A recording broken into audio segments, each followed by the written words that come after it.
Bismillahirrahmanirrahim.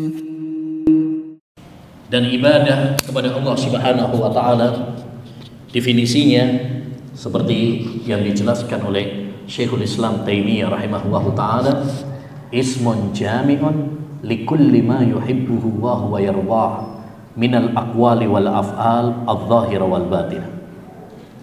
Ibadah itu adalah setiap ucapan dan perbuatan yang dicintai dan diridhoi oleh Allah Subhanahu wa taala. Jadi ibadah itu luas. Bukan cuma sekedar sholat, bukan cuma sekedar puasa, tapi semua yang dicintai dan diridhoi oleh Allah Subhanahu wa taala, maka itu adalah ibadah. Kita duduk dalam majelis ilmu seperti ini ibadah karena Allah Subhanahu wa taala mencintainya, karena Allah Subhanahu wa taala menganjurkannya. Dan ibadah tidak diterima oleh Allah Subhanahu wa taala kecuali dengan dua syarat. Yang pertama adalah ikhlas, ya, di mana kita meniatkan hanya untuk Allah Subhanahu wa taala semata, bukan untuk selainnya. Yang kedua, mutabah, yaitu kita beribadah sesuai dengan tuntunan Rasulullah sallallahu alaihi wasallam. Allah berfirman tentang dua syarat ini di akhir surat Al-Kahfi. Faman kana yarju liqa'a rabbih falyamal amalan shalihan wa la yusyrik bi ibadati rabbih ahada. Barang siapa yang mengharapkan perjumpaan dengan Allah Subhanahu wa taala, maka hendaknya dia beramal saleh. Ya. Dan amal dikatakan saleh kalau sesuai dengan tuntunan Rasulullah sallallahu alaihi wasallam. Wala yusyrik bi ibadati rabbih ahada, dan dia tidak menyekutukan Allah Subhanahu wa taala dengan siapapun, seorang pun. Ya, ini menunjukkan ikhlas. Jadi, ya, amal ibadah kuncinya, syarat utamanya agar diterima oleh Allah Subhanahu wa taala ada dua, ikhlas dan mutabah. Ya, ini juga yang ditegaskan oleh Allah Subhanahu wa taala dalam surat Tabarak, liyabluwakum ayyukum ahsanu amala. Allah menguji kalian siapa yang paling baik amalnya. Bukan paling banyak, tapi paling baik. Kata Fudail bin Iyad, yang paling baik itu maksudnya adalah ahlasuhu wa aswabuhu, yang paling ikhlas dan paling sesuai dengan tuntunan Rasulullah sallallahu alaihi wasallam. Ketika Allah memerintahkan kepada kita beribadah ikhlas dan sesuai dengan tuntunan Rasulullah SAW, perlu kita ketahui bahwa tidak mungkin kita beribadah kepada Allah SWT sesuai dengan syariat Nabi Muhammad SAW, sesuai dengan tuntunan Nabi Muhammad, kecuali apabila kita belajar ilmu, apabila kita mengkaji Al-Quran dan Sunnah Nabi alaihi salatu wassalam. Disinilah pentingnya kita belajar ilmu agama. Tujuannya agar kita bisa beribadah kepada Allah dengan benar. Itu tujuan utama kenapa Allah memerintahkan kita untuk belajar ilmu agama, supaya kita bisa beribadah kepada Allah dengan benar. Karena tidak mungkin kita sholat seperti sholatnya Nabi, tidak mungkin kita puasa seperti puasanya Nabi, tidak mungkin kita haji seperti hajinya Nabi kalau kita tidak belajar ilmu agama. Ya. Makanya Al-Imam Al-Bukhari rahimahullah mengatakan bab al-ilmu qabla al-qawli wal amal. Ilmu itu sebelum berucap dan sebelum berbuat. Maka sebelum kita beribadah, hendaknya kita mempelajari, ya, agar sholat kita sesuai dengan sholatnya Nabi, agar haji kita sesuai hajinya Nabi, agar puasa kita seperti puasanya Nabi Muhammad SAW, dan seterusnya. Apabila kita dalam beribadah tidak membangunnya di atas ilmu, maka semuanya akan sia-sia. Ya, kata Umar bin Abdul Aziz rahimahullahu taala, man abada Allah bila ilmin kana yufsidu aksara mimma yuslih. Barang siapa yang beribadah kepada Allah tanpa ilmu, maka dia akan lebih banyak merusak daripada memperbaiki. Dan ilmu yang perlu kita pelajari, yang paling penting, yang paling prioritas, ada 3. Yang pertama adalah ilmu tauhid, ilmu akidah. Ya, karena ini pondasi agama kita. Allah berfirman dalam surat Muhammad ayat 19, "Faman kana yarju liqa'a rabbih falyamal amalan fa'lam annahu la ilaha illallah wastaghfir lidzambi." Ketahuilah, pelajarilah bahwasanya tidak ada sesembahan yang berhak diibadahi kecuali hanya Allah saja. Maka jangan pernah bosan mempelajari tauhid. Ya, tauhid itu yang pertama dan yang terakhir. Yang kedua, ilmu yang sangat penting untuk kita pelajari adalah fikih. Ya, bagaimana tata cara wudhu yang benar, bagaimana sholat yang benar, bagaimana puasa yang benar, bagaimana zakat, bagaimana haji, bagaimana jual beli, bagaimana nikah yang benar. Itu pembahasannya ada dalam fikih. Ya, fikih. Supaya kita bisa beribadah, supaya kita bisa bertakwa kepada Allah Subhanahu wa taala, menjalankan perintah-perintahnya dan menjauhi larangan-larangannya. Kata Sufyan Ats-Tsauri rahimahullah, "Innama yutlabul ilmu liyuttaqallah." Ilmu itu dicari supaya kita bisa bertakwa kepada Allah Subhanahu wa taala. Ini tujuan kita belajar ilmu agama. Yang ketiga, ayyul ihwah, di antara ilmu yang sangat penting juga yang harus menjadi prioritas adalah ilmu tentang akhlak dan ilmu tentang adab. Ya, ilmu tentang akhlak dan adab, agar interaksi kita dengan sesama manusia sesuai yang digariskan oleh Allah Subhanahu wa taala. Islam bukan hanya membahas masalah hubungan antara seorang hamba dengan Allah semata, tapi Islam juga membahas hubungan antara seorang hamba dengan sesama.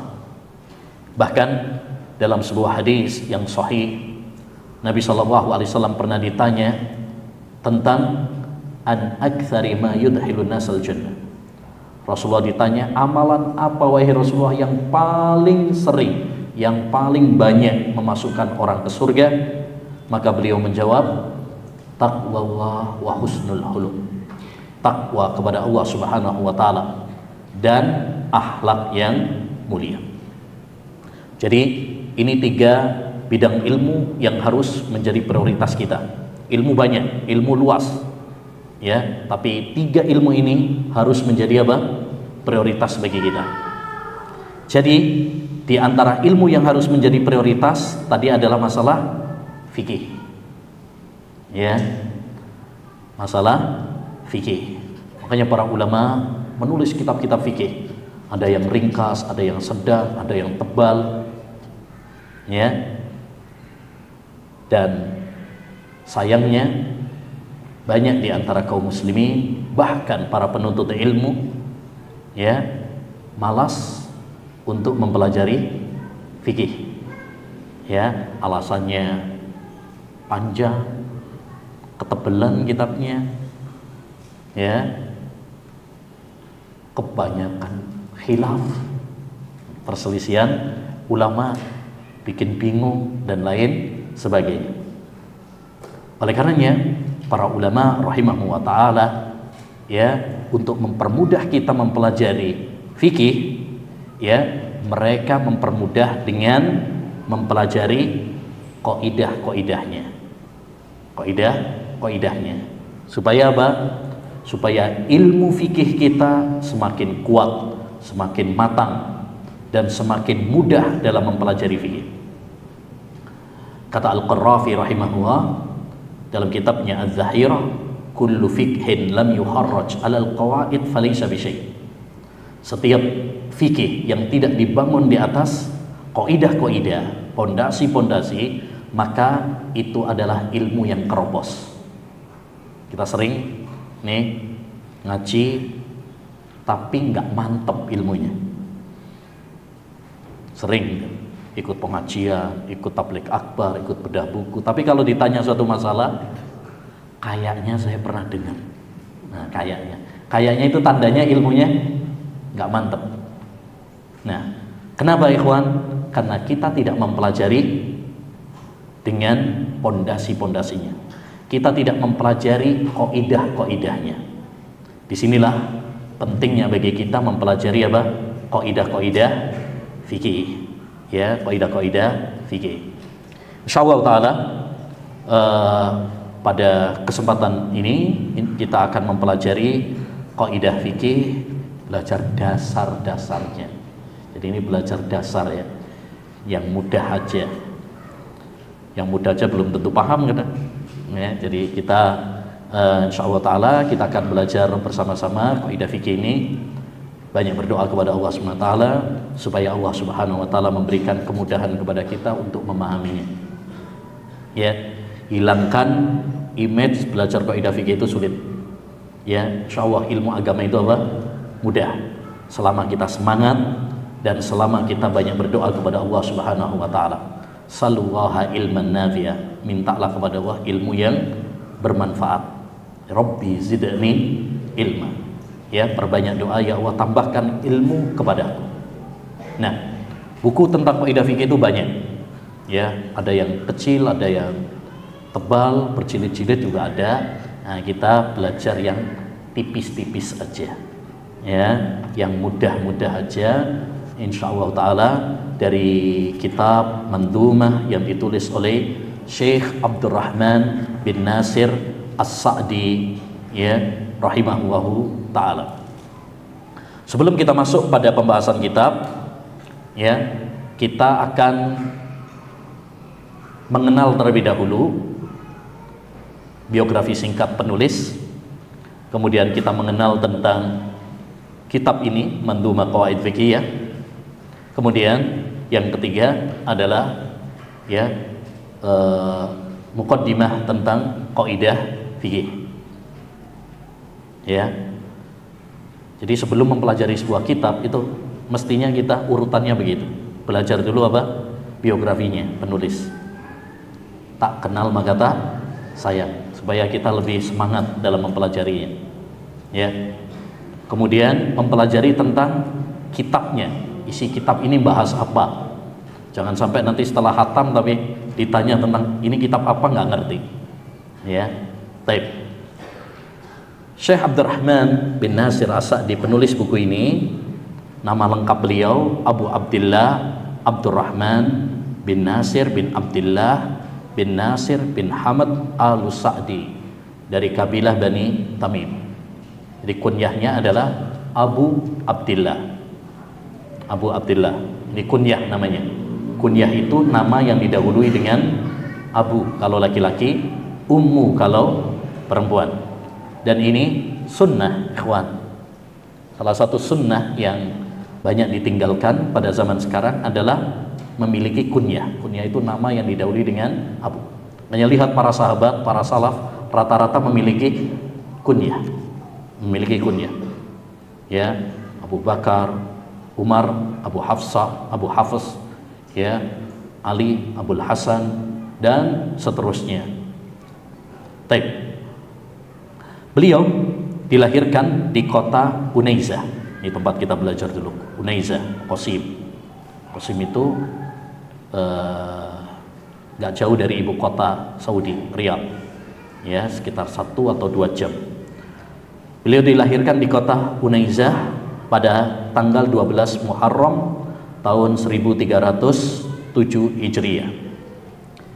Ibu beliau wafat ketika beliau berusia 4 tahun. Dan ayah beliau wafat pada usia 7 tahun. Jadi kebanyakan para ulama itu kalau kita perhatikan ya, banyaknya yatim. Seperti Nabi kita Muhammad SAW juga. Ya, untuk lihat Imam Syafi'i, Imam Ahmad itu yatim. Yang mengasuh adalah ibunya. Yang mengasuh adalah ibunya. Syekh Abdurrahman Sa'di 4 tahun ditinggal ibunya, umur 7 tahun ditinggal oleh ayahnya. Makanya yatim itu bukan suatu kehinaan. Ya, bisa jadi Allah Subhanahu wa taala menginginkan yang terbaik untuknya di kehidupan kedepannya. Beliau sejak kecil sudah belajar ilmu agama, semangat mempelajari ilmu agama, hafal Al-Quran usia balik. Dia balik udah hafal Quran. Itu kebiasaan para ulama. Makanya ini juga faedah penting bagi kita ya. Kalau kita punya anak, sejak kecil itu diajarinya Al-Quran dulu. Al-Quran terlebih dahulu. Ya, belajar ngaji, bukan nyanyi. Nah, sekarang banyak TK hafalnya malah nyanyi, bukan ngaji. Ya. Taib. Beliau sejak tadi usia balik sudah hafal Al-Quran, kemudian belajar berbagai ilmu, baik itu hadis, akidah, tafsir, fikih, kepada ulama-ulama yang ada di kampung halamannya, di kotanya. Dan beliau sejak kecil memang sudah terkenal cerdas, semangat, ya. Nah, kemudian tahun 1351 Hijriah, setelah guru beliau wafat, yaitu Saleh bin Utsman Al-Qadhi, beliau yang menggantikan posisinya, mengajar di Masjid Jami' Al-Kabir di Unaiza. Dan beliau memiliki metode yang sangat bagus dalam mengajar, mudah, sering ngajak diskusi, tanya jawab dengan murid-muridnya, sehingga banyak yang hadir dalam kajiannya, senang dan mendapatkan manfaat dari majelis-majelis beliau. Dan beliau dikenal sebagai seorang ulama yang zuhud terhadap dunia, rajin beribadah, tawadhu, berakhlak mulia, dan suka membantu manusia, terutama murid-muridnya sendiri. Murid-murid beliau banyak sekali. Di antaranya yang sangat terkenal Syekh Muhammad bin Saleh Al-Utsaimin rahimahullahu taala. Ya, itu salah satu murid beliau yang terkenal. Andaikan Syekh As-Sa'di tidak memiliki murid kecuali Syekh Ibnu Utsaimin, udah cukup. Ya, udah cukup. Apalagi murid-murid beliau banyak sekali. Taib. Dan beliau juga memiliki karya-karya yang banyak. Karya tulisnya Syekh As-Sa'di ini banyak. Di antaranya yang paling terkenal adalah tafsir beliau, Taisirul Karimir Rahman, atau yang dikenal dengan tafsir As-Sa'di. Ya, ini tafsir yang bagus, ya, sesuai dengan akidah Ahlussunnah wal Jamaah. Dan beliau juga punya kitab-kitab yang lain. Sekarang dikumpulkan majmu' mu'allafatnya, kumpulan kitab-kitab beliau itu sekitar 40-an jilid. 40 jilid, ya. Kemudian akhirnya pada hari Kamis tanggal 22 Jumadil Akhir tahun 1376 Hijriah, pada usia 69 tahun beliau wafat, ya. Setelah sakit, ya, beliau kemudian dipanggil oleh Allah Subhanahu wa taala. Pada usia berapa? 69. Karena umur manusia ayyuhal ihwa rata-rata memang 60-70. Kata Nabi alaihi salatu wassalam, a'maru ummati ma baina sittina wa sab'in. Umur umatku itu rata-rata 60-70. Wa aqalluhum man yujawizu dzalik. Maka jarang, kata Nabi, yang lebih daripada itu. Ada tapi jarang. Ya, oleh karenanya hendaknya bagi kita untuk mempersiapkan diri, terutama kalau sudah masuk 40 tahun.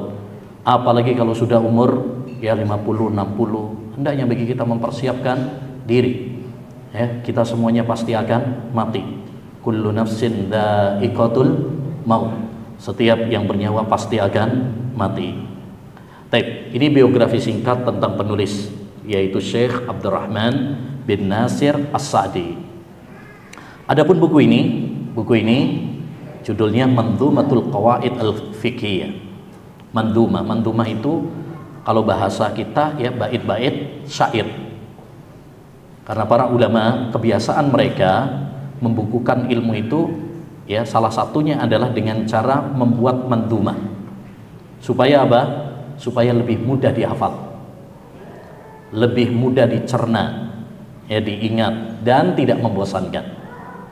Kata As-Safarini, wasara min adati ahli ilmi ayyatanu fi sabri dzabin nadmi li'annahu yasqulu lil hifdhi kama yaruqu lis-sam'i wa yashfi man dhama.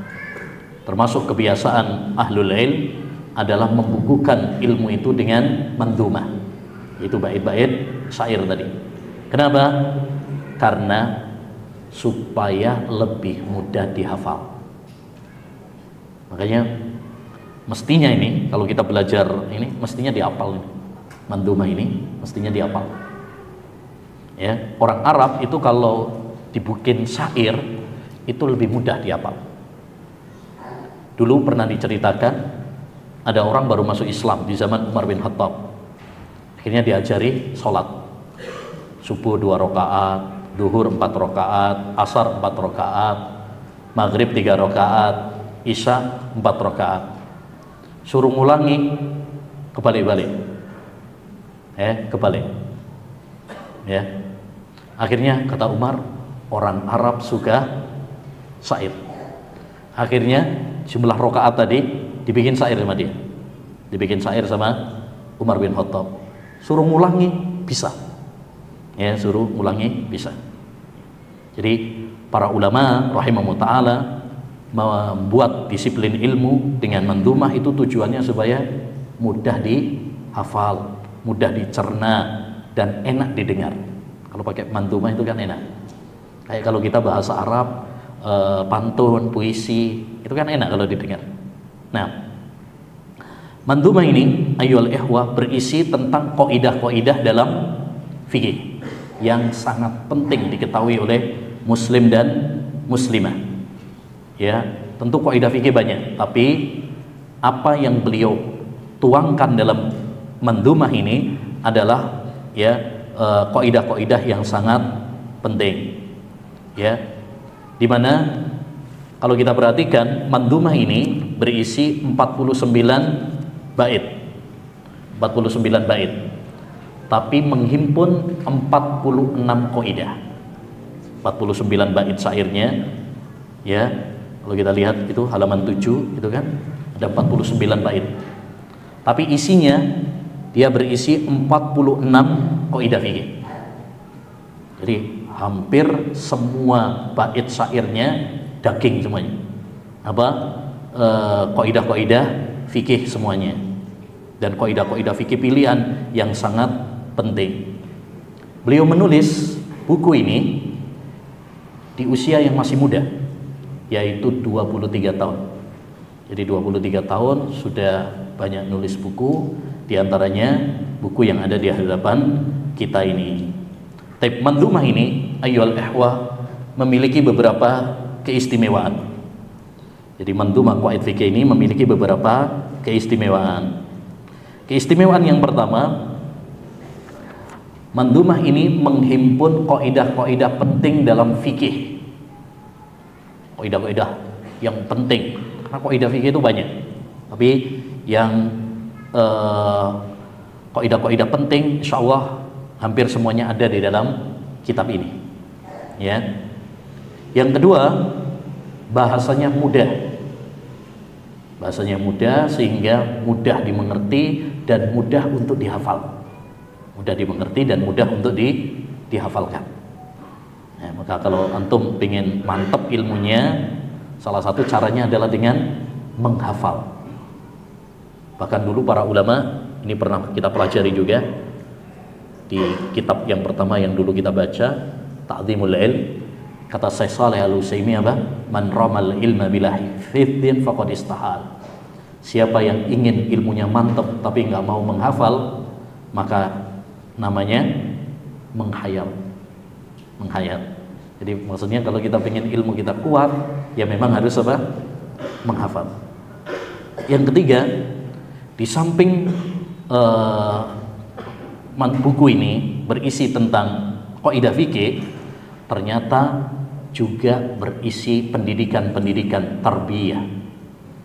Karena Syekh Abdurrahman As-Sa'di ini dikenal sebagai seorang guru pendidik yang sabar, tawadhu, berakhlak, sehingga ya di dalam buku ini pun walaupun isinya adalah kaidah fikih, tapi beliau menyelipkan apa? Ya, pendidikan-pendidikan tarbiyah ya bagi kita semuanya. Sebagaimana nanti insyaallah taala akan kita pelajari.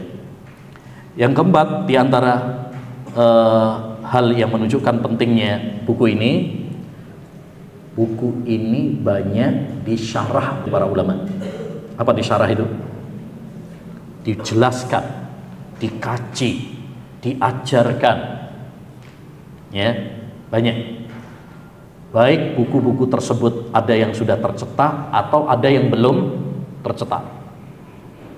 Di antara yang mensyarah adalah penulisnya sendiri, yaitu Syekh Abdurrahman bin Nasir As-Sa'di. Beliau punya syarah, penjelasan, ya, syarah Mandhumah Qawaid Fiqhiyah. Kemudian juga, ya, di antara pensyarahnya banyak sekali. Ya, kalau antum cek itu banyak murid-muridnya beliau, kemudian juga murid-muridnya Syekh Ibnu Utsaimin, banyak yang mensyarah buku ini. Ya, kita pun dulu salah satu yang kita pelajari saat belajar di markas Syekh Muhammad bin Saleh Al Utsaimin adalah Mandhumah ini, ya, dan kita hafalkan Mandhumah ini. Baik.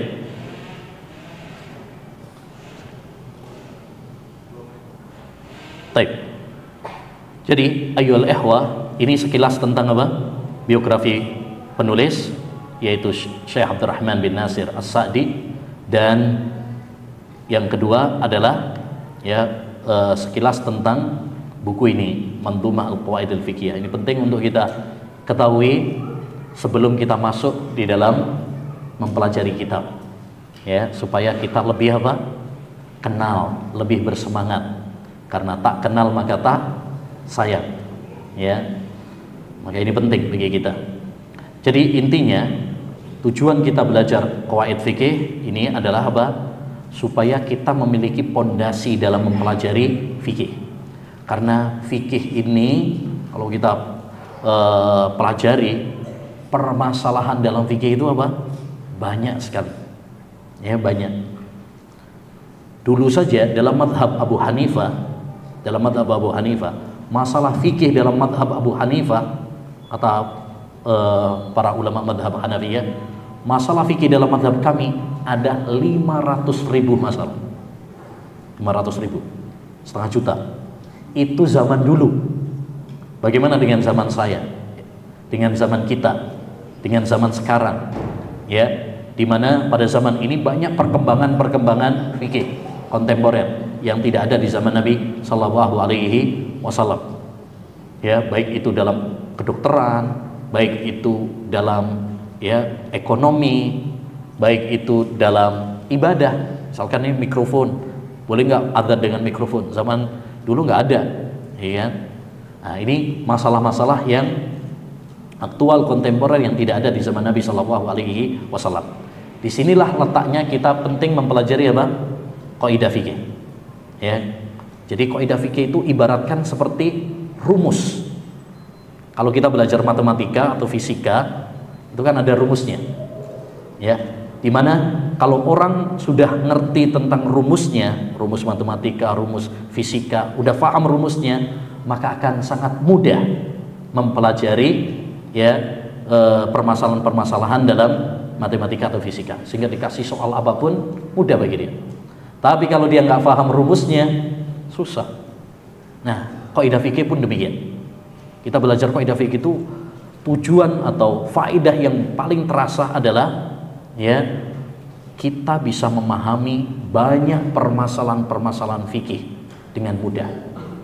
Karena banyak masalah-masalah fikih nggak ada di zaman Nabi. Kemudian juga banyak masalah-masalah fikih yang mungkin berserakan, tapi kita bisa memahaminya kalau kita belajar kaidah fikih, ya. Baik, insyaallah taala nanti kita lanjutkan setelah sholat. Wassallallahu wasallam ala nabiyina Muhammad wa ala alihi wa sahbihi ajma'in.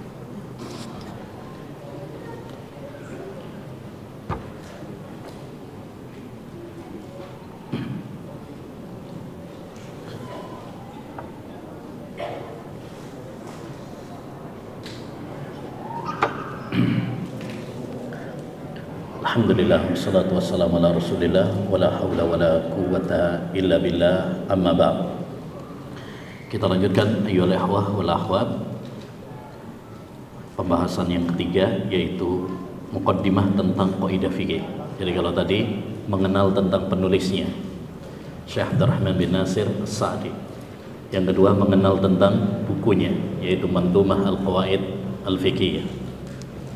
Ya, yang ketiga adalah muqaddimah, mengenal tentang ilmu kaidah fikih.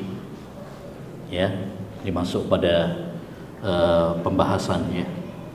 Dan saya minta kepada para ikhwan dan akhwat untuk mencatat ya. Mencatat, dan insya Allah sebelum setiap pelajaran kita akan murojaah. Kita akan tanya nanti, Syekh Sa'di lahir di mana, wafat umur berapa, ya. Baik, kemudian apa keutamaan atau keistimewaan mandumah qawaid fikih ya? Kenapa para ulama menulis ya disiplin ilmu dengan mandumah dan lain sebagainya? Ada berapa baitnya? Ya, ada berapa kaidah dalam buku ini? Tadi sudah kita sampaikan, dicatat. Qayyidul ilma bil kitabah. Kata Nabi SAW, ikatlah ilmu itu dengan tulisan. Kenapa? Karena kalau nggak dicatat, hilang. Biasanya nih kalau pas kajian, Masya Allah, kayaknya gampang nih.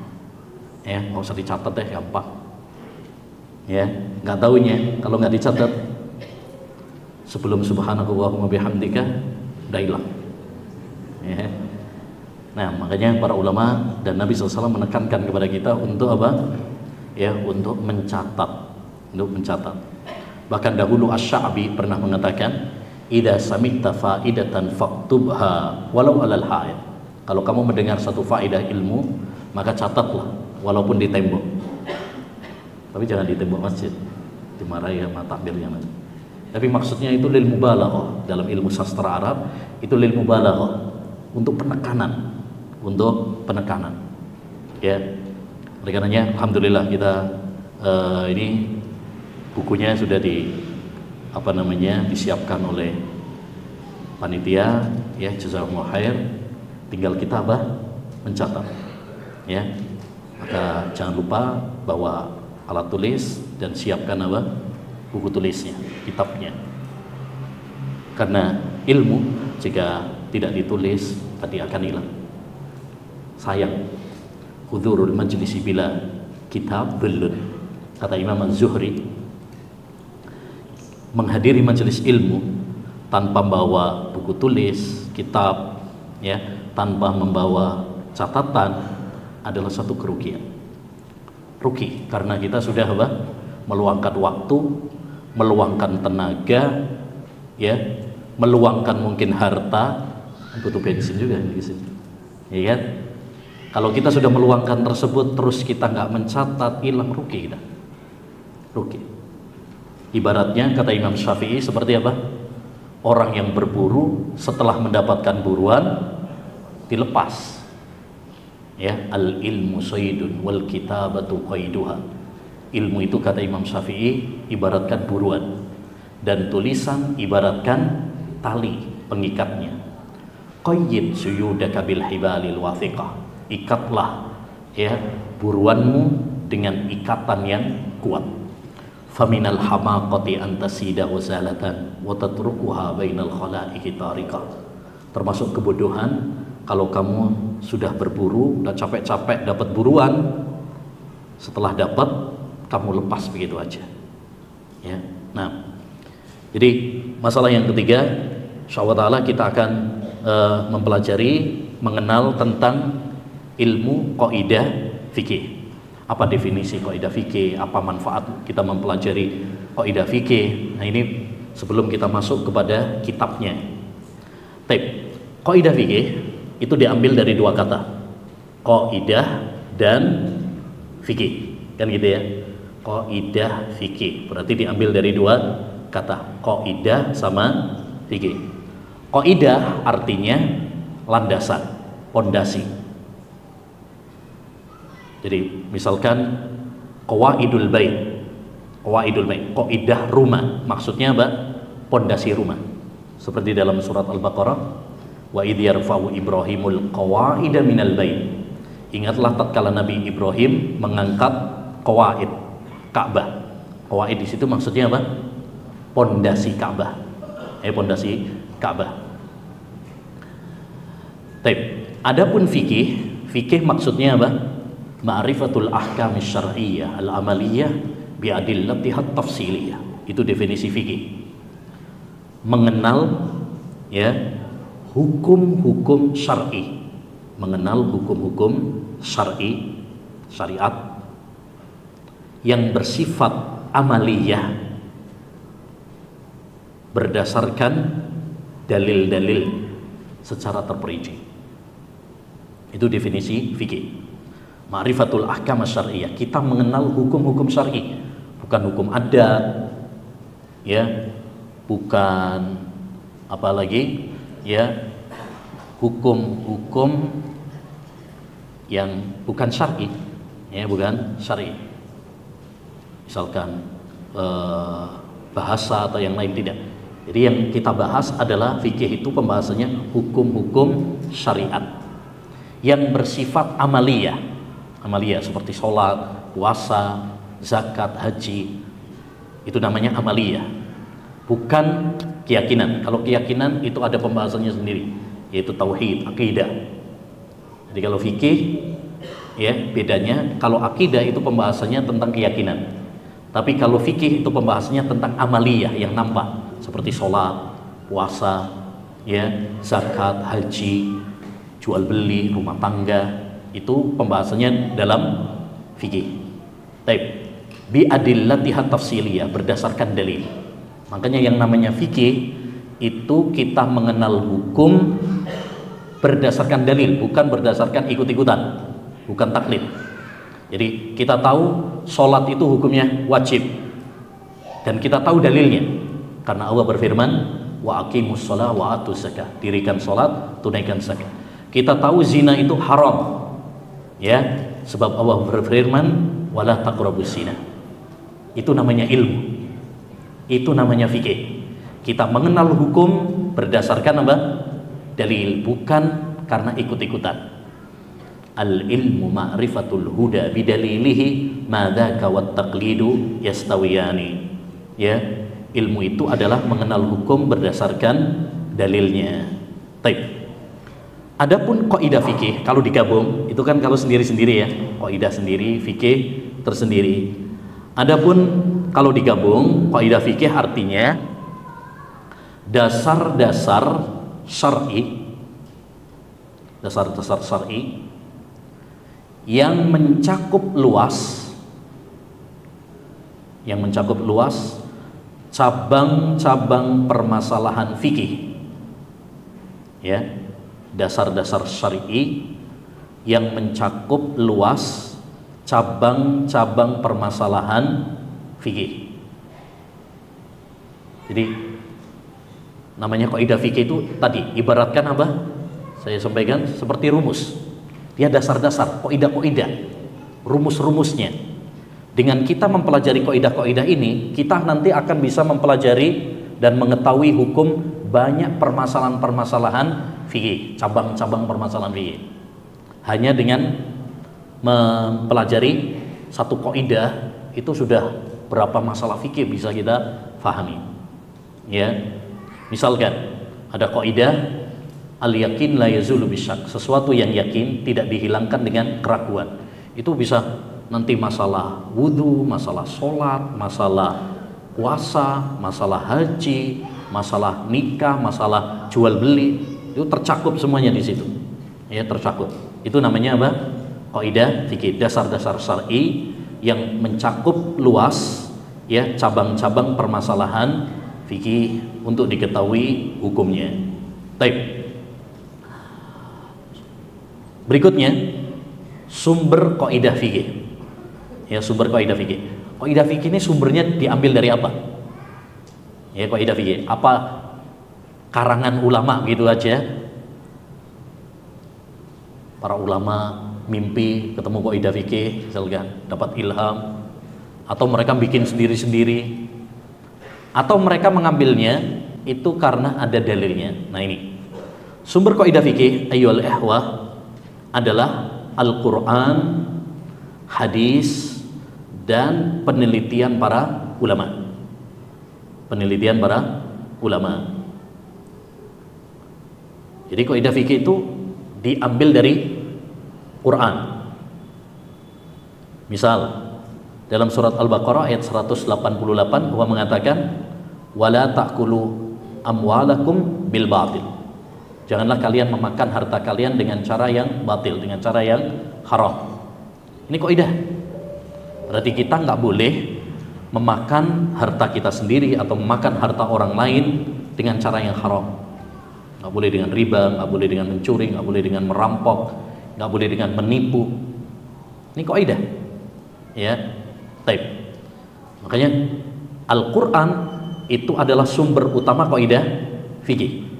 Sampai sebagian ulama menulis buku Qawaid Qur'aniyah, kaidah-kaidah yang diambil dari Al-Quran. Yang kedua, ada kaidah fikih itu yang diambil dari hadis. Diambil dari hadis Nabi Muhammad sallallahu alaihi wasallam. Contoh, misalkan ada hadis dari Nabi sallallahu alaihi wasallam, la dharara wala dirar. Tidak boleh membahayakan diri sendiri dan tidak boleh membahayakan orang lain. Itu kaidah fikih. Ya, dan para ulama mengumpulkan hadis-hadis yang dijadikan kaidah itu dibukukan oleh para ulama. Itu yang disebut dengan jawami'ul kalim. Ada istilahnya dalam ilmu hadis itu namanya jawami'ul kalim, yaitu kalimat yang singkat tapi padat. Itu kaidah-kaidah. Dan yang paling bagus buku yang membahas ini, kumpulan hadis-hadis yang merupakan landasan agama, kitab Arba'in Nawawi. 40 hadis yang dikumpulkan oleh Al-Imam An-Nawawi rahimahullahu ta'ala. Misalkan innamal a'malu binniyat, da'ma yaribuka ila ma la yaribuk, la darara wa la dirar. Itu adalah apa? Kaidah-kaidah itu, ikhwan. Makanya para ulama menyarankan kepada kita untuk menghafal kitab Arba'in Nawawi itu. Arba'in Nawawi itu kitab yang sangat penting, kecil tapi sangat apa? Bermanfaat. Ya, uniknya kitab terlaris di Perancis adalah kitab Arba'in Nawawi. Ya. Nah, yang ketiga adalah penelitian para ulama. Ya, mereka meneliti dalil-dalil Quran, dalil-dalil hadis Nabi Muhammad SAW, kemudian menyimpulkan sebuah kaidah. Menyimpulkan sebuah kaidah. Itu berdasarkan penelitian. Contoh, misalkan ada kaidah la ijtihada fi mauridin nas. Tidak ada pendapat kalau sudah ada nas, sudah ada dalil. Jadi nggak boleh ada pendapat manusia siapapun dia kalau sudah ada dalilnya. Nggak boleh menentang, ya, baik itu pendapatnya ustadz, baik itu pendapatnya wali, baik itu pendapatnya ya kiai, ustadz, habib, siapapun, kalau sudah ada dalilnya nggak boleh ditentang. Ya, karena hadis atau Al-Quran itu lebih tinggi dari siapapun. Ini kaidah para ulama, la ijtihada fi mauridin nas. Tidak ada pendapat kalau sudah ada nas, sudah ada dalil. Dari mana mereka menyimpulkan kaidah ini? Diambil dari dalil-dalil Quran, dari hadis Nabi Muhammad sallallahu alaihi wasallam. Baik. Masalah yang ketiga, sejarah perkembangan kaidah fikih. Sejarah perkembangan kaidah fikih. Ilmu kaidah fikih ini mengalami beberapa fase, ya, dalam sejarahnya. Setidaknya ada 3 fase yang dialami oleh ilmu kaidah fikih ini. Pertama, fase yang disebut oleh para ulama dengan fase perkembangan. Fase perkembangan. Kita tahu tadi ilmu kaidah fikih ini awalnya nggak ada yang mengumpulkan, gitu ya, nggak terkumpul. Ada dalam Quran, ada dalam hadis Nabi Muhammad SAW, kemudian ada juga dalam kitab-kitab para ulama, tapi nggak terkumpul, disatukan dalam sebuah kitab itu nggak ada, ya. Tapi ada dalam kitab-kitab para ulama disebutkan, misalkan dalam kitab misalkan karya Imam Asy-Syafi'i, kadang menyebutkan kaidah-kaidah, tapi belum terkumpul secara khusus, belum terkumpul secara khusus. Ini fase yang pertama. Fase yang pertama. Fase yang kedua, fase penghimpunan kaidah fikih. Ya. Jadi mulai dihimpun, dikumpulkan secara khusus dalam sebuah buku. Ya, yaitu pada abad keempat Hijriyah. Keempat Hijriyah. Siapa yang pertama kali membukukan dalam disiplin ilmu? Yaitu Al-Imam Al-Karhi. Ada seorang ulama namanya Imam Al-Karhi. Imam Al-Karhi ini wafat tahun 340 Hijriyah. Ini menulis buku, membukukan kaidah-kaidah fikih. Ada sebuah buku yang dia tulis, yang tercetak sekarang dengan judul Usulul Karhi. Ya, beliau di situ mengumpulkan kaidah-kaidah fikih sekitar 39 kaidah. 39 kaidah. Inilah yang pertama kali siapa?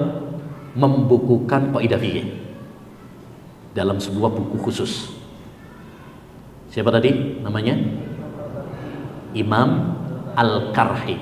Imam Al-Karhi dalam bukunya yang berjudul Usulul Karhi, yang menghimpun berapa kaidah? 39 kaidah. Baik. Yang namanya sebuah buku yang pertama kali ditulis tentu biasanya banyak kekurangannya. Belum terstruktur, tersusun dengan bagus. Namanya juga awal-awal. Baru setelah itu para ulama berlomba-lomba menulis kitab kaidah fikih. Hingga pada fase yang ketiga, ini yang disebut fase kemapanan kaidah fikih, ilmu kaidah fikih. Udah mapan. Yaitu pada abad 10 Hijriyah. Pada abad 10 Hijriyah, ilmu kaidah fikih tersusun dengan rapi. Ya, terstruktur dengan bagus. Dan buku yang paling bagus dalam masalah ini adalah kitab yang ditulis oleh Al-Imam As-Suyuti rahimahullahu taala, salah seorang ulama madhab Syafi'i, ya, yang menulis buku judulnya Al-Ashbah wan Nadhair. Al-Ashbah wa An-Nadhair. Ini 2 jilid buku kaidah fikih dalam madhab Syafi'i. Ini Imam As-Suyuti, ini salah seorang ulama madhab Syafi'i yang masya Allah beliau sangat mengilmui hampir semua bidang ilmu. Ya, ilmu tafsir bisa, ilmu hadis bisa, ilmu bahasa bisa. Luar biasa itu Imam Suyuti. Dan salah satu keunikan Imam As-Suyuti rahimahullahu taala, beliau itu lahirnya di maktabah. Lahirnya di maktabah. Jadi bapaknya itu kutu buku, ayahnya suatu saat minta istrinya, yaitu ibunya Imam Suyuti yang saat itu lagi hamil, untuk bawakan buku. Ketika bawakan buku ke maktabah, perutnya mules, ya, langsung lahiran di maktabah. Ya, makanya Imam Suyuti rahimahullahu taala, ya, beliau termasuk, ya, seorang yang kutu buku. Baik, berikutnya macam-macam kaidah fikih. Macam-macam kaidah fikih. Kaidah fikih terbagi menjadi 3 macam. Kaidah fikih itu terbagi menjadi 3 macam. Dari sisi tingkatannya, ya. Dari sisi tingkatannya itu terbagi menjadi 3. Yang pertama, kaidah fikih yang disebut oleh para ulama dengan kaidah fikih al-kubra, kaidah fikih yang besar, kaidah fikih yang utama. Dan itu ada 5. Jadi ada 5 kaidah fikih yang disebut kaidah besar. Maksudnya kaidah besar itu bagaimana? Hampir semua permasalahan fikih kembali kepada kaidah-kaidah ini. Ya, hampir. Jadi contoh-contoh dia dalam masalah fikih itu apa? Banyak sekali. Apa saja 5 kaidah itu? Kaidah yang pertama adalah al-umuru bimaqasidiha, atau yang dikenal juga dengan innamal a'malu bin niyat. Segala sesuatu itu tergantung kepada niatnya. Segala sesuatu tergantung kepada niatnya. Ini masuk masalah wudhu tergantung niat. Ya, masalah sholat tergantung kepada niat. Puasa tergantung kepada niat. Jadi semuanya masuk dalam kaidah ini. Yang kedua, kaidah al-yakinu la yazulu bisyak. Al-yakinu la yazulu bisyak. Artinya sesuatu yang yakin tidak dihilangkan dengan keraguan. Sesuatu yang yakin tidak dihilangkan dengan keraguan. Ini juga kaidah besar. Misalkan tadi antum sholat maghrib, berwudu kemudian sholat, ikut taklim sampai isya. Mungkin antum ragu-ragu, wudunya batal nggak tadi ya, ngentut nggak tadi ya. Nah, apa yang kita lakukan kalau ragu-ragu seperti itu? Wudu apa tidak? Perlu wudu apa tidak? Enggak. Karena al-yakin la yazulu bisyak. Sesuatu yang yakin tidak dihilangkan dengan keraguan. Antum ragu-ragu batal apa tidak? Hukum asalnya berarti belum batal. Hukum asalnya adalah belum batal. Baik, contoh paling mudah. Ada jomblo, itu masih jomblo ya? Nah, kelihatan. Baik, ada jomblo fisabilillah. Ya. Baik. Ragu-ragu. Saya sudah nikah apa belum ya? Berarti sudah nikah apa belum? Belum. Itu al-yakinu la yazulu bisyak. Sesuatu yang yakin tidak dihilangkan dengan keraguan. Ya, jangan bilang sudah kayaknya. Nah, itu nggak bisa dipakai. Ya, baik. Yang ketiga, al-masyaqqatu tajlibut taysir. Kesulitan itu membawa kemudahan. Kesulitan itu membawa kemudahan. Contohnya apa? Islam itu mudah, tapi kalau ada kesulitan ditambah lagi kemudahannya. Sholat, hukum asalnya mudah, sholat itu. Ya, sholat dengan berdiri. Nggak bisa dengan berdiri karena sakit misalkan. Ditambah kemudahannya oleh Allah. Boleh dengan duduk. Nggak bisa duduk, boleh dengan berbaring. Nggak bisa berbaring, boleh dengan isyarat. Nggak bisa isyarat, ya udah waktunya disolati. Waktunya disolati. Itu. Jadi kesulitan, dia ada kesulitan di situ karena sakit. Tapi kesulitan itu membawa kepada kemudahan. Ada rukhsah, keringanan dari Allah SWT. Makanya orang kalau safar misalkan, ya boleh menjama, boleh mengqasar. Karena orang safar itu biasanya berat. Makanya ditambah kemudahannya oleh Allah SWT. Itu namanya al-masyaqqatu tajlibu at-taysir. Baik. Kaidah yang keempat, la dharara wa la dhirar, atau adz-dhararu yuzal. Tidak boleh membahayakan diri sendiri dan membahayakan orang lain. Tidak boleh membahayakan diri sendiri dan membahayakan orang lain. Ini kaidah diambil dari hadis ya. Karena ada hadis dengan lafaz seperti ini. Jadi kaidah itu ikhwan ada yang langsung diambil dari Quran atau hadis, kayak innamal a'malu binniyat. Itu kaidah sekaligus juga hadis. Ada yang diambil dari Al-Quran dan hadis secara makna. Contoh misalkan tadi al-yakin la yazul bisak. Itu bukan hadis. Lafadznya nggak ada hadis seperti itu.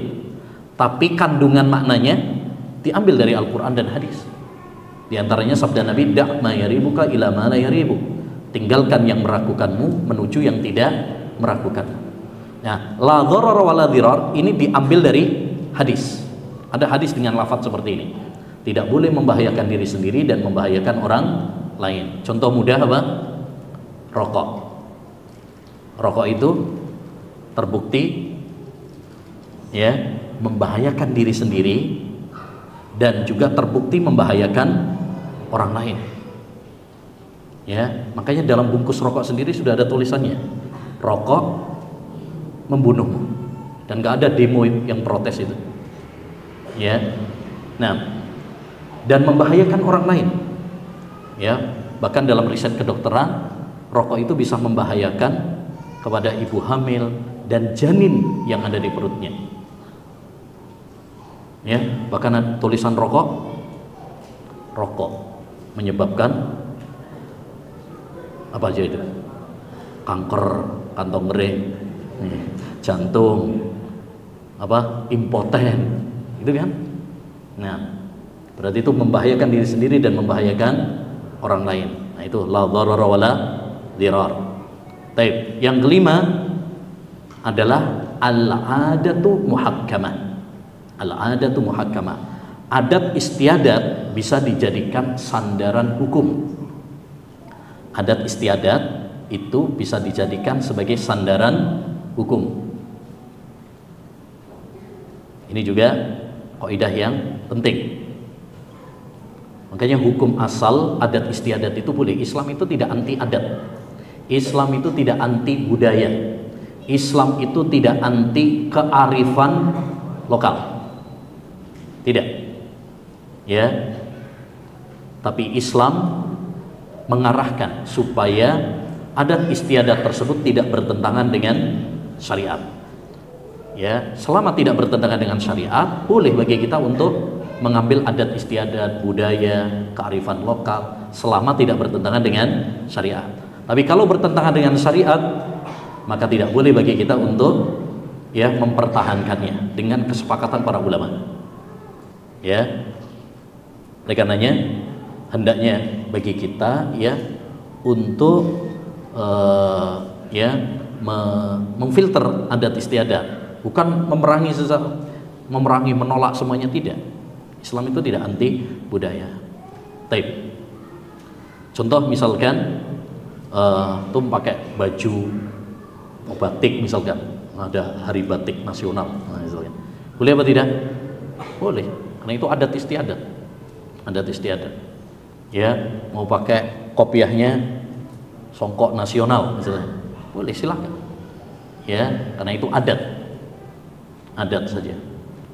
Bahkan seperti tadi kaidahnya apa? Adat itu bisa dijadikan sebagai sandaran hukum. Contoh dalam masalah nafkah. Suami wajib memberi nafkah kepada istri. Liyunfik dzu sa'atin min sa'ati. Dosa kalau suami itu pengangguran, luntang-lantung nggak jelas, pengacara, pengangguran banyak acara, ya, dia tidak menafkahi istrinya, anak-anaknya, dosa. Tapi berapa nominal yang harus diberikan seorang suami kepada istrinya? Nggak ada ukurannya, nggak ada nominalnya. Nah, seperti ini dikembalikan kepada apa? Adat. Nanti kaidah ini masuk, ya. Nah, jadi ini 5 kaidah besar yang disebut oleh para ulama dengan 5 kaidah besar, 5 kaidah penting. Ya, saya ulangi apa tadi? Yang pertama, al-umuru bimaqasidiha atau innamal a'malu bin niat. Segala sesuatu tergantung kepada niatnya. Yang kedua, al-yakinu la yazulu bisyak. Sesuatu yang yakin tidak hilang dengan keraguan. Yang ketiga, al-masyaqqatu tajlibut taisir. Ya, kesulitan itu membawa kemudahan. Tapi yang keempat, la dharara wala dirar. Tidak boleh membahayakan diri sendiri dan membahayakan orang lain. Yang kelima, al-'adatu muhakkamah. Adat istiadat itu bisa dijadikan sebagai sandaran hukum. Ini yang pertama, kaidah besar. Kaidah yang kedua, kaidah pertengahan. Maksudnya pertengahan itu apa? Sedang lah ya, tidak terlalu besar tapi juga tidak terlalu kecil. Jadi dia sering disebutkan oleh para ulama juga dalam kitab-kitab fikih, walaupun tidak sesering 5 kaidah tadi. Ya, dia sering disebutkan oleh para ulama walaupun tidak sesering 5 kaidah yang besar tadi. Seperti misalkan adz-dzarurat tubihul mahdzurat. Ada kaidah yang disebut oleh para ulama, adz-dzarurat tubihul mahdzurat. Apa artinya? Darurat itu membolehkan sesuatu yang hukum asalnya haram.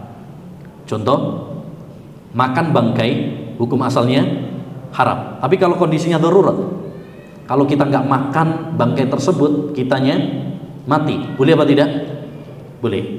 Nanti akan kita bahas. Jadi ini kita pengenalan terlebih dahulu tentang ya ilmu kaidah fikih. Yang ketiga, kaidah yang sifatnya apa? Kecil. Ya, atau yang disebut oleh para ulama namanya dhawabit, yaitu kaidah yang hanya dalam satu bab tertentu saja. Hanya dalam bab sholat, hanya dalam bab misalkan air saja. Misalkan al-aslu fil miyah at-taharah, hukum asal air adalah suci. Itu berarti hanya dalam satu bab saja. Bab apa? Air. Baik. Contoh yang lain misalkan hukum asal masalah makanan adalah halal. Berarti cuma masalah apa? Makanan. Ya, cuma masalah makanan saja. Baik. Atau man shahhat salatuhu shahhat imamatuhu. Siapa yang sah salatnya berarti sah sebagai imam.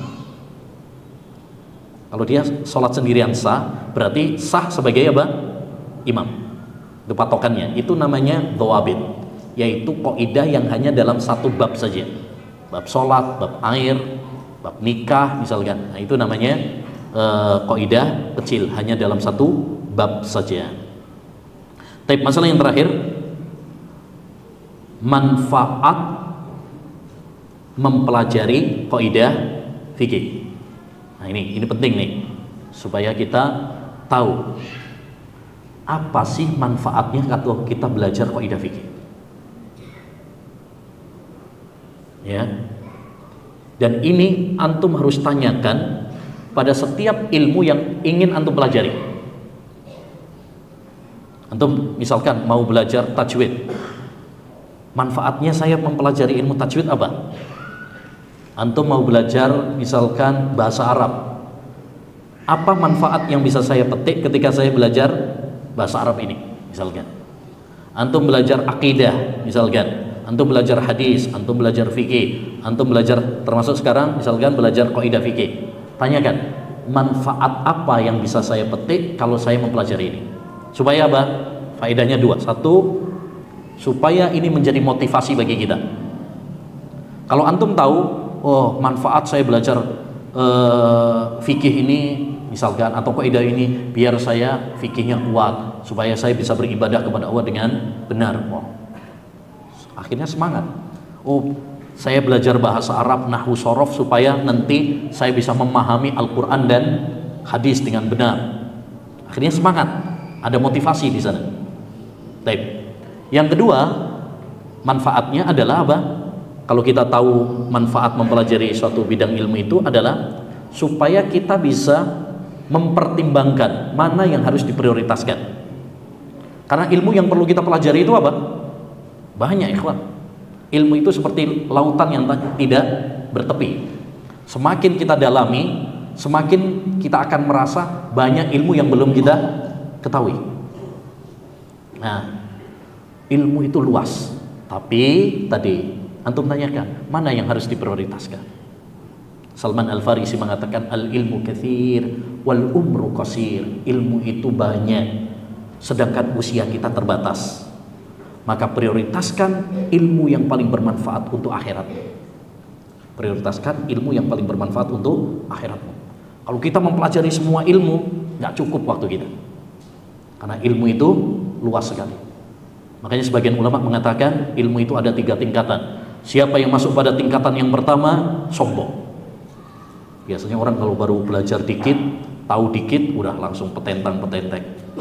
Ya, baru hafal juz amma sudah merasa kayak Syekh Sudais, ya.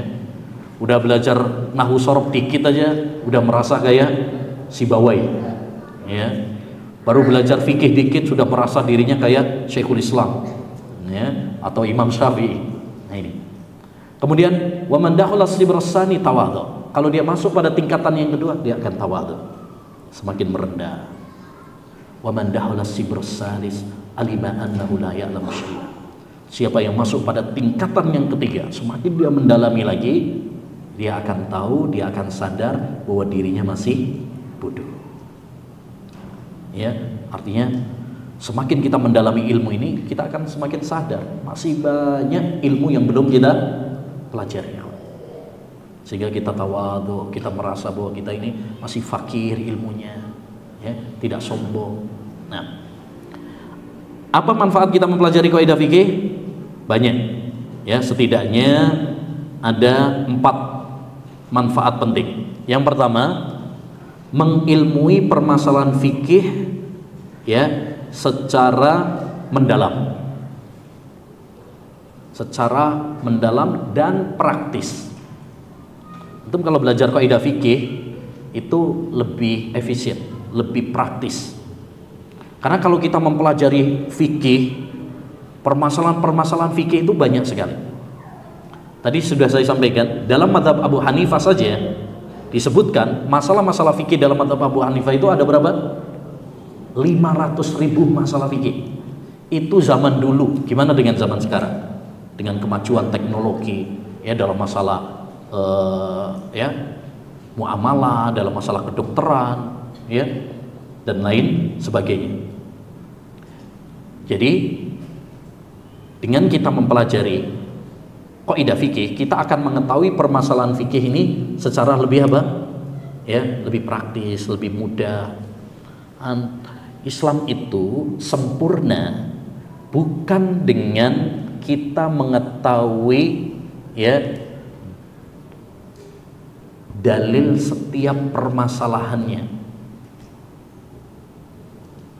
Tapi Islam itu sempurna dengan meletakkan apa? Kaidah.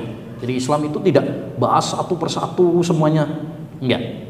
Tapi Islam itu sempurna dengan meletakkan apa? Kaidah. Maksudnya begini.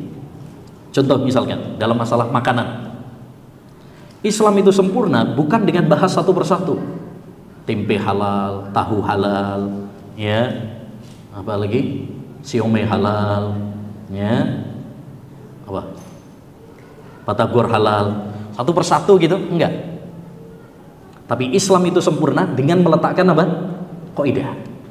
Hukum asal masalah makanan adalah halal sampai ada dalil yang mengharamkan. Enak itu, praktis. Sehingga setiap ada makanan yang muncul, kembalikan kepada rumus tadi. Ya, ada nih, misalkan muncul makanan baru. Di zaman Nabi nggak ada. Es krim misalkan. Zaman Nabi ada nggak es krim? Nggak ada. Ya, nggak ada. Tapi apa hukumnya? Ya, halal. Kenapa kita tahu bahwa itu halal? Emang ada dalilnya dalam Al-Quran, es krim halal gitu. Emang ada? Nggak ada, ya kan? Apa ada dari hadis Nabi SAW? Nggak ada juga. Tapi kita tadi punya kaidah, hukum asal masalah dunia termasuk masalah makanan adalah halal, dan itu diambil dari Quran, diambil dari hadis. Baik. Yang kedua, memudahkan kita mengetahui hukum masalah-masalah kontemporer, masalah-masalah baru yang tidak ada di zaman Nabi SAW. Sekarang ini banyak masalah-masalah baru yang tidak ada di zaman Nabi SAW. Tapi kita bisa mengetahui hukum masalah tersebut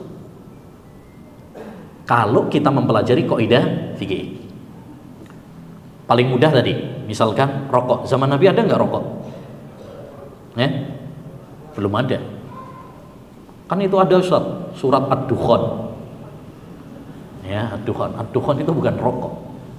Ya, bukan. Tapi rokok itu belakang.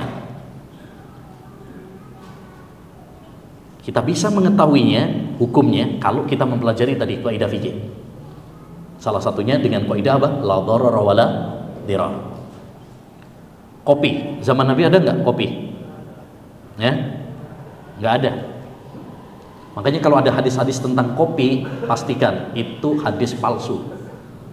Masa ada yang bawakan hadis man mata wa fi batnihi syai'un minal qahwa lam tamassahunna. Siapa yang mati dan di perutnya ada sisa kopi, maka neraka tidak bisa menyentuhnya. Buatan orang-orang pecinta kopi. Nah, taib. Kopi nggak ada di zaman Nabi. Tapi apakah tidak ada hukumnya? Ada hukumnya. Tadi dikembalikan kepada apa? Kaidah lagi. Apa kaidahnya? Hukum asal masalah makanan dan minuman adalah halal. Jadi setiap ada masalah yang baru, walaupun itu nggak ada di zaman Nabi, kembalikan kepada apa? Kaidah-kaidah fikih tadi. Ya, taib. Yang ketiga, mengetahui keindahan syariat Islam.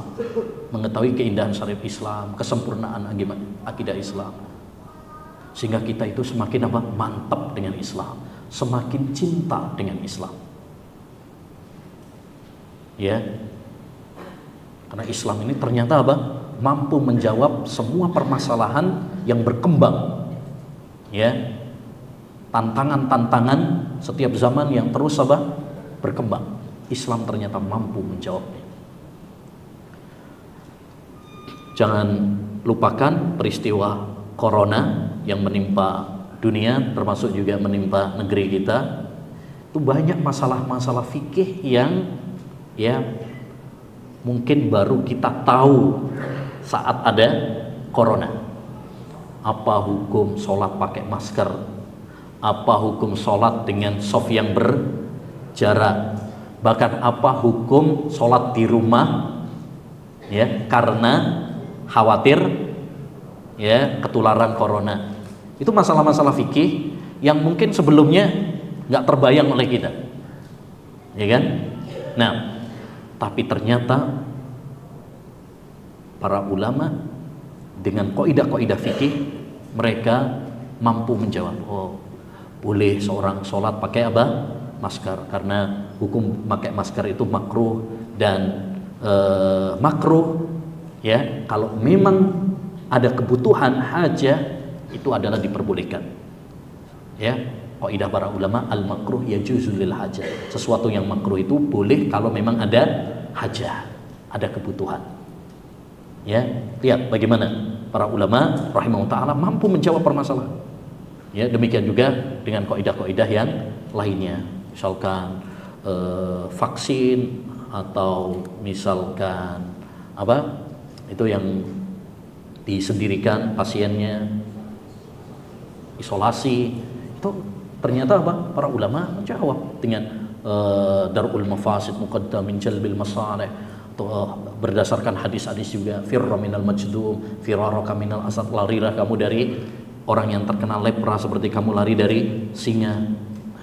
Dengan kita mengetahui ilmu tersebut, akhirnya kita semakin yakin, hebat Islam, indah Islam, sempurna Islam, ya, sehingga setiap masalah yang muncul dia mampu untuk apa?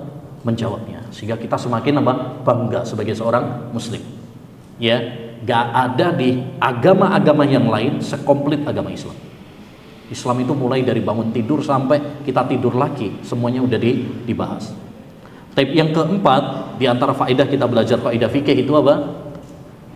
Ilmu kita semakin mantap, ilmu kita semakin kokoh, semakin kuat. Makanya tadi kata Al-Qarrafi, kullu fikhin lam yuharraj 'alal qawaid falaysa bisyai'. Setiap fikih, setiap ilmu yang tidak dibangun di atas kaidah, ilmunya keropos. Dan itu kita bisa rasakan ya. Kalau kita nggak mempelajari dari dasar, landasan yang kuat, ilmu kita ini akhirnya apa? Ngambang. Makanya sering ditanya, kayaknya saya pernah dengar. Nah itu sering. Kayaknya saya pernah dengar Ustadz bilang itu nggak boleh. Nah, ilmu kita masih sebatas kayak gitu tuh. Itu menunjukkan bahwa ilmu kita belum kuat. Kalau menjawab suatu permasalahan tapi pakai kayaknya, itu berarti ilmunya belum kuat. Ya, ilmunya belum kuat. Tapi kalau kita belajar itu dari dasar, dari pondasinya diperkuat, maka ilmu kita akan semakin naik, semakin kokoh, semakin kuat. Makanya penting bagi kita mempelajari kaidah-kaidah fikih. Insyaallah taala mulai pertemuan depan kita akan masuk untuk mempelajari isi pembahasan buku ini. Ini pemanasan dulu. Ya, pemanasan dulu. Udah mulai panas belum? Baik. Atau sudah mulai ngantuk? Baik. Demikian ayolah ikhwah yang bisa kita bahas. Mudah-mudahan apa yang telah kita pelajari bermanfaat. Jangan lupa di murajaah insyaallah sebelum kajian pekan depan kita akan murajaah terlebih dahulu. Kita tutup dengan doa kafaratul majlis. Subhanakallahumma bihamdika asyhadu an la ilaha illa anta astaghfiruka wa atubu ilaik. Assalamualaikum warahmatullahi wabarakatuh.